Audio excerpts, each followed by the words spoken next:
If you want to understand why type 2 diabetes has become a runaway epidemic affecting over 37 million Americans, don't look at sugar consumption alone. Don't look at exercise habits. Look at what's missing from the one drink most people consume every single morning without a second thought.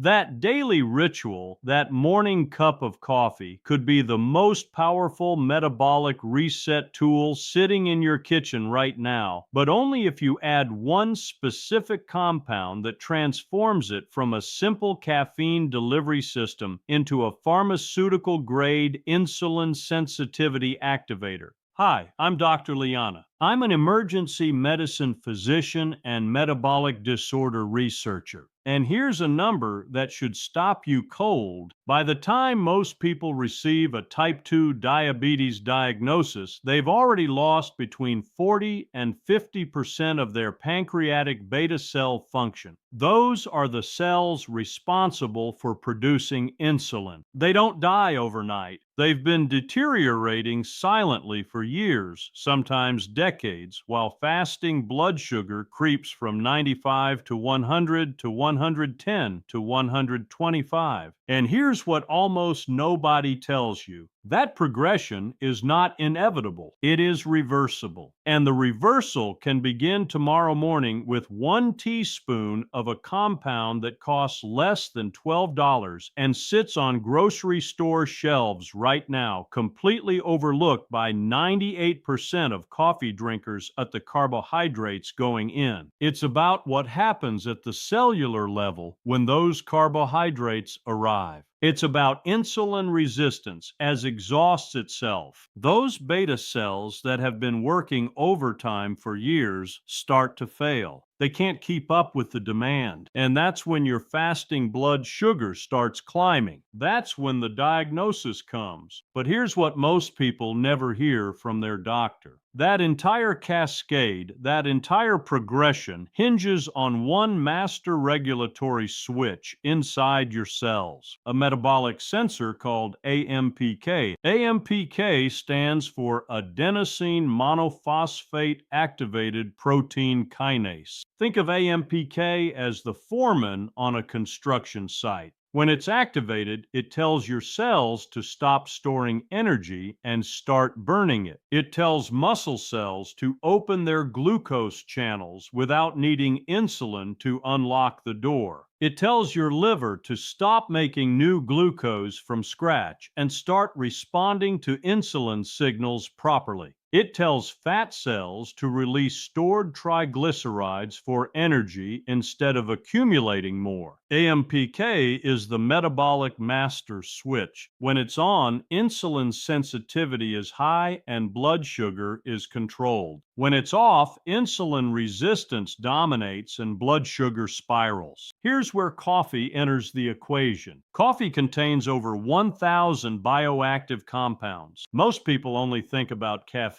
But there's one specific compound in coffee that activates AMPK more powerfully than almost any dietary intervention studied. That compound is called chlorogenic acid. And when you combine chlorogenic acid from coffee with one specific addition, you create a synergistic effect that researchers have measured in clinical trials with results that rival pharmaceutical interventions. And the one addition at the center of all of it, most people walk right past it in the spice aisle without a second glance. Ceylon cinnamon, not the common cassia cinnamon that fills most grocery store shelves. Ceylon cinnamon, sometimes called true cinnamon, contains a unique profile of polyphenol compounds that work through 4 distinct mechanisms to restore insulin sensitivity and drop blood sugar levels measurably within weeks. Before I explain the science, I want to address the obvious skepticism because I would share it. The wellness industry has spent years promoting cinnamon as a miracle cure for everything from arthritis to Alzheimer's, which has understandably caused a lot of people to dismiss it as pseudoscience. But the research that exists here is not testimonial. It is peer-reviewed, mechanistic, and increasingly well replicated across multiple independent research teams. This is not folk medicine.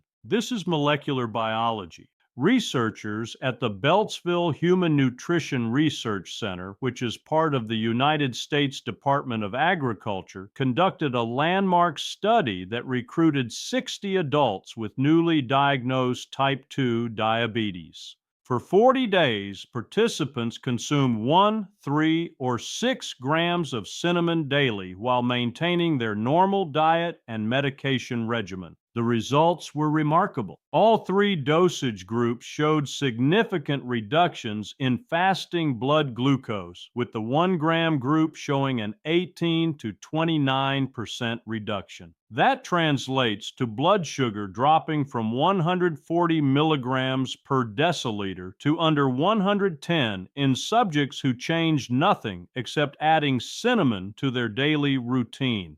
But here's what makes this more than just an interesting correlation. When researchers analyzed the mechanism, they discovered that cinnamon compounds, specifically cinnamaldehyde and proanthocyanidins, activate insulin receptors directly. Think of your insulin receptors like locked doors on your cells. Normally, insulin is the key that unlocks those doors, allowing glucose to enter. But in insulin resistance, those locks become rusty and difficult to turn. Cinnamon compounds essentially lubricate those locks, making them responsive again, but the mechanism goes deeper than that surface interaction. Mechanism 1 is AMPK activation through polyphenol signaling. When you consume Ceylon cinnamon, its polyphenol compounds are absorbed in the small intestine and transported to cells throughout your body. Inside those cells, these polyphenols trigger a cascade that activates AMPK, that metabolic master switch I mentioned earlier. Researchers at the University of Michigan Medical School demonstrated this mechanism using isolated muscle cells in culture.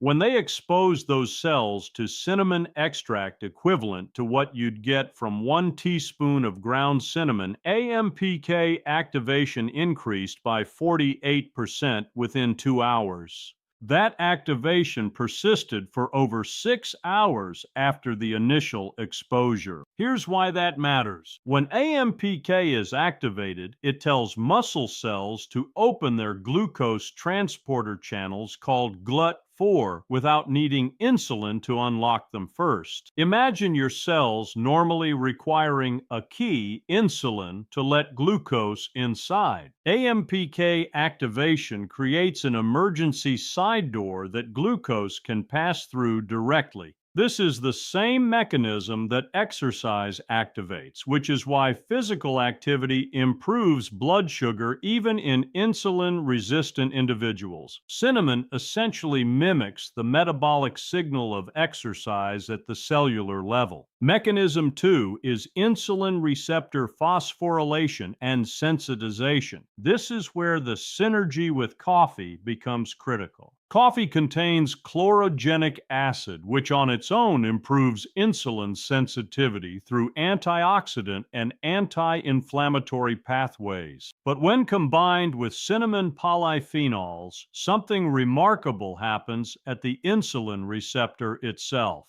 The receptor is a protein embedded in the cell membrane with multiple phosphorylation sites. Think of these phosphorylation sites like switches that need to be flipped in the correct sequence for the receptor to function properly.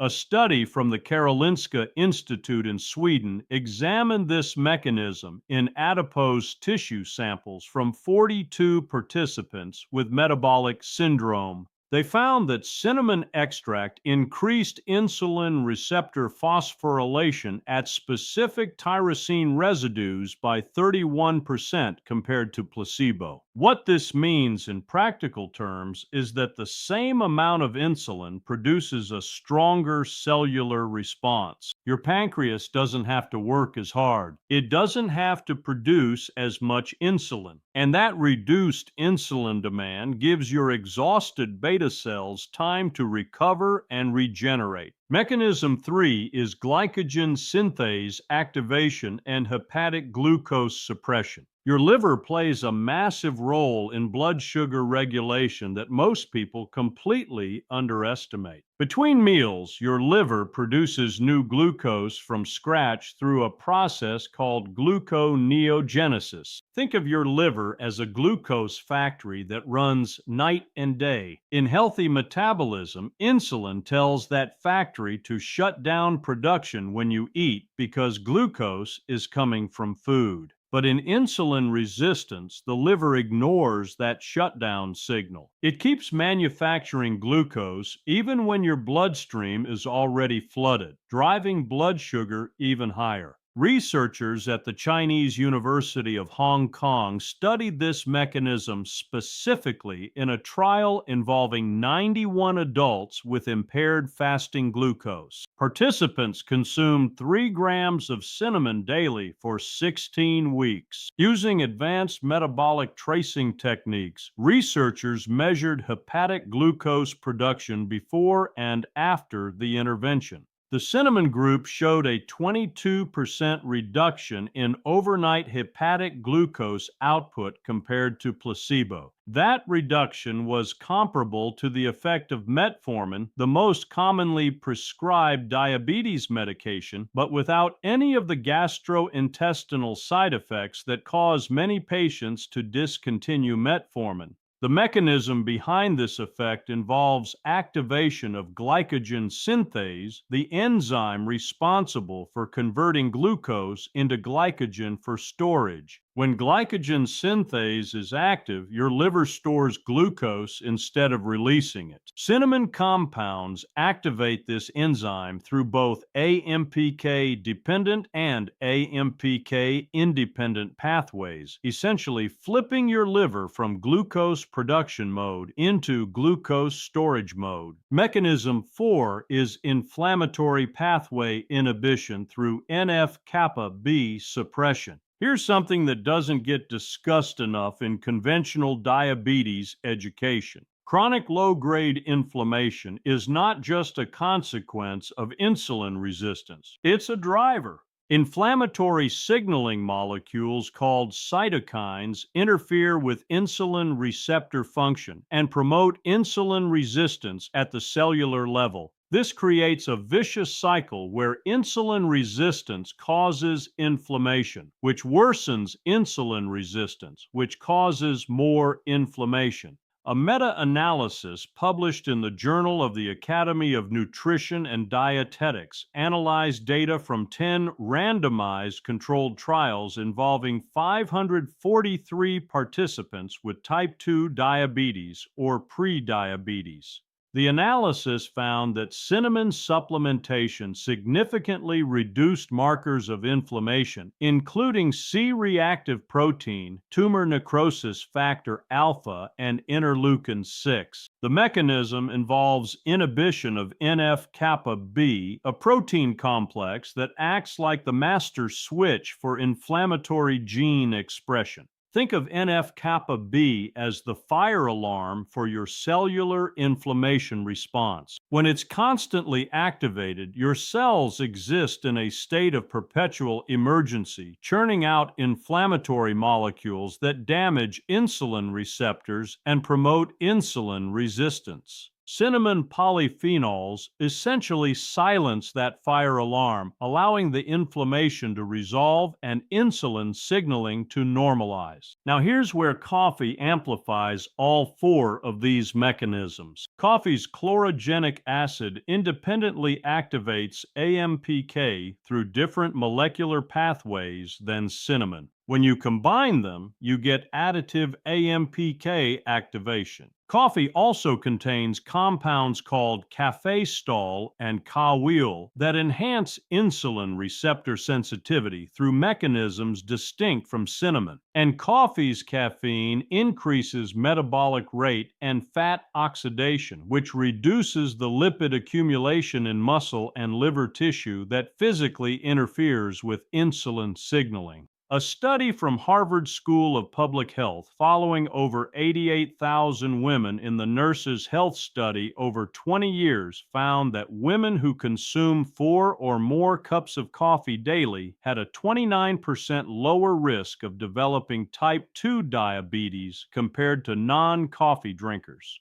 But here's the critical detail that study didn't measure. None of those women were systematically adding cinnamon to their coffee. The protective effect came from coffee alone. When you add therapeutic doses of Ceylon cinnamon, you're stacking mechanisms that work through different pathways, creating a synergistic effect far more powerful than either intervention alone. Here is the exact morning protocol based on what the research tells us. Every morning, brew your coffee using whatever method you prefer. Drip, French press, espresso, it doesn't matter for this protocol. What matters is timing and what you add. The moment your coffee reaches drinking temperature, approximately 150 to 160 degrees Fahrenheit, add 1 level teaspoon of Ceylon cinnamon powder. Ceylon cinnamon specifically, not cassia. You can verify this by checking the label. If it says Cinnamomum verum or Cinnamomum zeylanicum, that's Ceylon.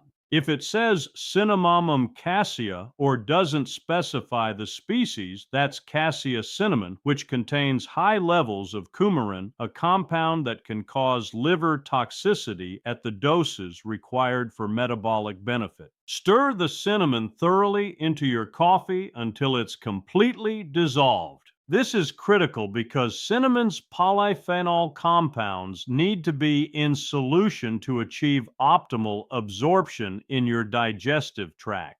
Drink this mixture on an empty stomach first thing in the morning, at least 30 minutes before eating anything. The timing matters because the AMPK activation and insulin receptor sensitization are most potent when these compounds hit your system in a fasted state before your first meal triggers an insulin response. Do not add sugar, honey, artificial sweeteners, or flavored creamers to this coffee. If you need to improve the taste, you can add a small amount of unsweetened almond milk or coconut milk, but keep the total addition under 2 tablespoons. The reason is simple. If you flood your system with glucose or trigger an insulin spike from sweeteners, you're working directly against the mechanisms we just discussed. You're asking your body to activate fat-burning pathways while simultaneously sending storage signals. It's metabolically incoherent. Consume this cinnamon coffee 60 to 90 minutes before any morning exercise if you exercise in the morning. The combination of AMPK activation from the cinnamon coffee and the additional AMPK activation from physical activity creates a powerful synergistic glucose uptake effect. Researchers at the University of Bath in the United Kingdom demonstrated that this timing, consuming polyphenol-rich compounds before morning exercise, increased glucose uptake into muscle tissue by 37% compared to exercise alone. Here are 6 clinical details that most people miss, and that make the difference between partial results and transformative ones. First, the dose matters. 1 level teaspoon of ground Ceylon cinnamon provides approximately 2 grams of cinnamon, which falls within the therapeutic range demonstrated in clinical studies. Going below 1 gram shows minimal benefit. Going above 4 grams daily for extended periods raises concerns about coumarin exposure even with Ceylon cinnamon, which contains far less coumarin than cassia but still contains trace amounts. Second, consistency matters more than intensity. Taking 4 grams one day and nothing for the next 3 days produces inferior results to 1 gram every single day. The metabolic adaptations we're targeting, insulin receptor upregulation, AMPK pathway sensitization, inflammatory pathway suppression, require sustained signaling. Think of it like strength training. One massive workout followed by a week of rest produces less adaptation than moderate, consistent training. Third, coffee quality impacts results. Coffee that's been sitting on a warming plate for hours has degraded chlorogenic acid content. Brew fresh coffee each morning and consume it within 20 minutes of brewing for maximum polyphenol potency. If you're using instant coffee, choose high-quality freeze-dried varieties which retain more chlorogenic acid than spray-dried alternatives. Fourth, hydration amplifies the mechanism. The polyphenol compounds in both coffee and cinnamon require adequate hydration for optimal absorption and cellular delivery. Drink at least 16 ounces of plain water within 2 hours of consuming your cinnamon coffee. Dehydration impairs the transport mechanisms that move these compounds from your digestive tract into your bloodstream and from your bloodstream into cells. Fifth,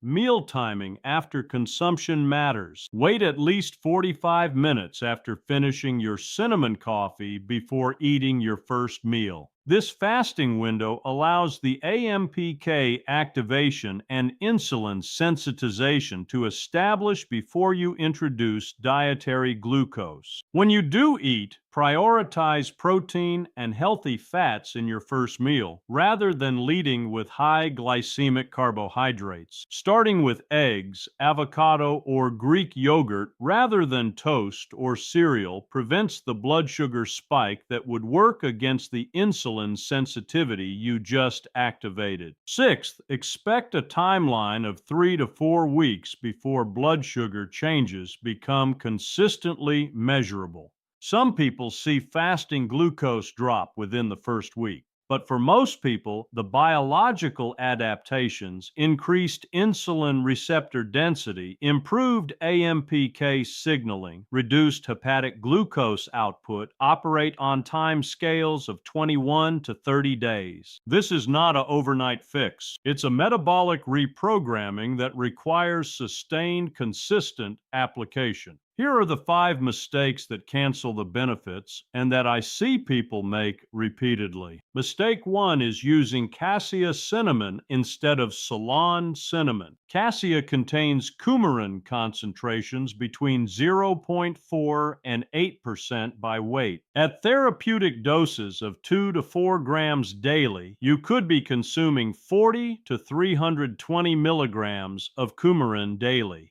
The European Food Safety Authority set a tolerable daily intake of 0.1 milligrams per kilogram of body weight. For a 70-kilogram person, that's 7 milligrams. Chronic coumarin exposure at levels exceeding this threshold is associated with hepatotoxicity. Ceylon cinnamon contains less than 0.04% coumarin, making it safe for daily therapeutic use. Mistake 2 is adding cinnamon to coffee that's loaded with sugar or sweetened creamer. I cannot emphasize this enough. If you add 2 tablespoons of flavored creamer containing 10 grams of sugar to your cinnamon coffee, you've just triggered an insulin spike that completely overwhelms the insulin sensitizing mechanisms we're trying to activate. It's like trying to bail water out of a boat while someone else pours water in faster than you can bail. You might as well skip the cinnamon entirely because the sugar negates the benefit. Mistake 3 is inconsistent application. Taking cinnamon coffee for 5 days, seeing no immediate dramatic change, and abandoning the protocol is the most common failure pattern. The mechanisms we discussed, insulin receptor upregulation, hepatic glucose suppression, inflammatory pathway inhibition, require weeks of sustained signaling to produce measurable changes. Metabolic adaptation doesn't happen in days, it happens in weeks. Mistake 4 is expecting cinnamon coffee to compensate for a terrible diet. This protocol is not a magic shield that allows you to eat unlimited refined carbohydrates and processed foods without consequence. It's a metabolic optimization tool that works synergistically with a whole food diet. If you're consuming cinnamon coffee in the morning and then eating donuts for lunch and pasta for dinner, you're working against yourself.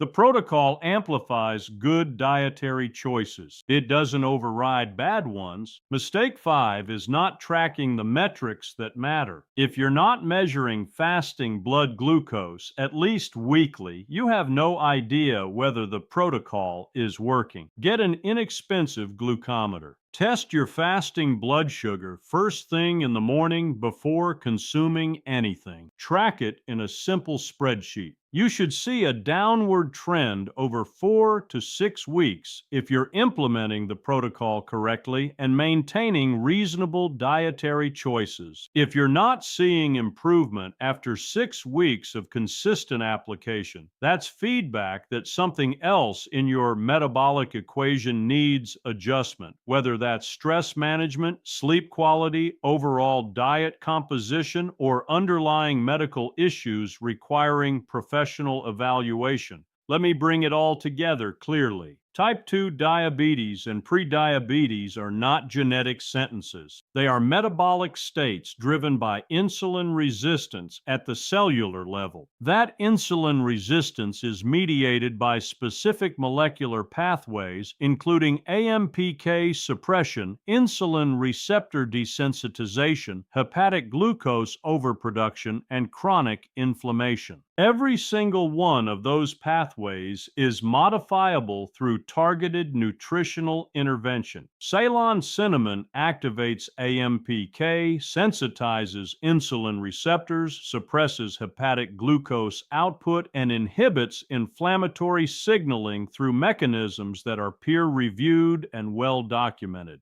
Coffee amplifies those mechanisms through complementary pathways. When combined correctly with proper dosing, timing, and consistency, this protocol produces measurable reductions in fasting blood glucose and improvements in insulin sensitivity that rival pharmaceutical interventions without the side effects, without the cost, and without the dependency. Your blood sugar is not predetermined by your genetics. You have far more control than you've been led to believe. The metabolic machinery for glucose regulation exists in your cells right now. The insulin receptors are there. The AMPK pathways are there. The question is simply whether those systems are functioning optimally or whether they've been suppressed by years of dietary and lifestyle patterns that promote insulin resistance. And you can begin shifting those patterns starting tomorrow morning with 1 teaspoon of Ceylon cinnamon stirred into your coffee. I see messages from people who've watched several of my videos and didn't realize they weren't subscribed. Could you check right now? Clicking that subscribe button takes 2 seconds, costs nothing, and helps this channel reach more people who are looking for real, evidence-based metabolic health information rather than pharmaceutical propaganda or wellness industry nonsense.